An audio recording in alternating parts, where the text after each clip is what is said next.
This week on Rocks in a Hard Place. We've got some credible intelligence to suggest that there are weapons foreign to the Iraqis in the local area, in a local village just outside a camp.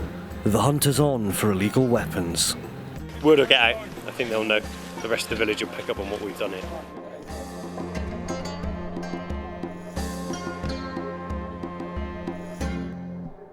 Yeah, so we're having a bit of fun and games at the moment. We've got some credible intelligence to suggest that there are weapons, or foreign weapons I should say, in the local area, in a local village just outside a camp, which we patrol regularly in. When I say foreign weapons, I mean weapons foreign to the Iraqis, so British or American weapons. Essentially, my team received intelligence from a walk-in. That's basically an individual who approached the camp with information about weapons and indirect fire teams. These are the rocketeers that fire rockets onto the base. There are a number of key targets known to us as alphas, so houses, that have got weapons in them that would be very interested in recovery. Well, the first guy we're going to call is a guy called Saeed Adnan Al-Batat. Yeah, Saeed Adnan Al-Batat. Yeah, that's sheikh, yeah. What I've done is arrange a meet with him for this afternoon to talk to him about the possible locations of some of these weapons. The softly approach is something that we're being pushed to do by brigade. I guess it's the sort of kind of tempo of operations we're in at this stage in Iraq now. Whereas, maybe 3 years ago we would have just gone in and done what's called a hard knock, which is surrounded a building and gone in quite quickly through the front door and taken the guy down and searched the property. We're now in the realms of getting the sheikh on board, who's the sort of village elder, getting his endorsement and then going around and giving the opportunity to the local to then surrender the weapons. With the meeting set, Jules and A-Flight head to the village, knowing that they may be back within a matter of hours to search for the weapons using a less softly approach. You have to think about the position that they're in as well, with these head men and the key leadership engagement. The responsibility for what happens in the village falls on their shoulders, but they've also got to think about their own lives and the lives of their families.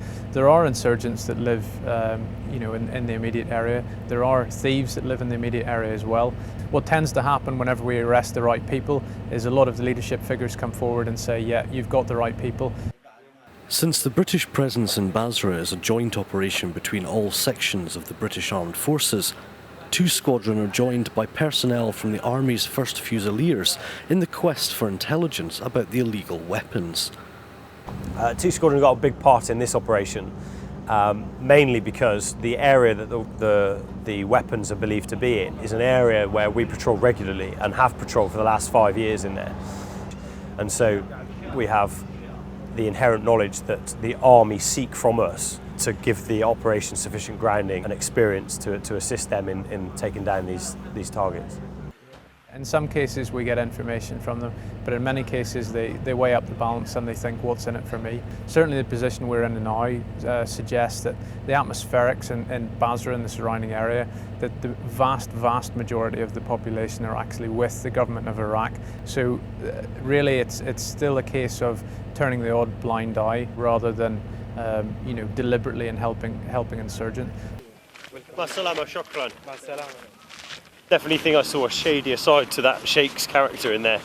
He wouldn't really hold eye contact with me, and nor would his, I think it was his brother to his left. Definitely a inference of guilt. Sort of confessed to loads of tribes nearby, which we kind of knew, and said that he had no idea about the weapons. His story changed a few times in there actually, which I picked up on. Again, in true sort of sheikh fashion, he obviously knows a little bit about it, but didn't have his story straight in his head before he started speaking. Back at the Cobb, it's now a waiting game to see if Jules's meeting has had any effect.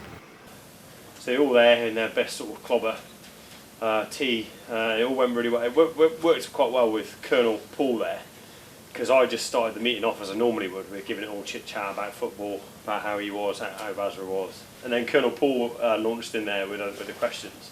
And then that's when they looked really shifty. And their story, clearly, because they weren't prepared for it, wasn't straight at all. Colonel Paul's of the opinion that we should go in tonight, whatever. And obviously we share that opinion. We didn't really want to go ahead with that key leader engagement, the care leader we did today. That was enforced on us by brigade.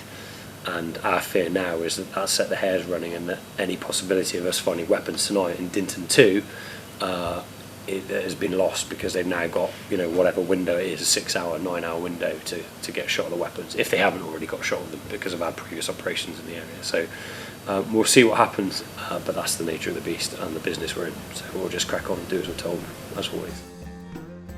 Next time on Rocks in a Hard Place. He said if he was a betting man, he'd think Dinton 2 will go tonight.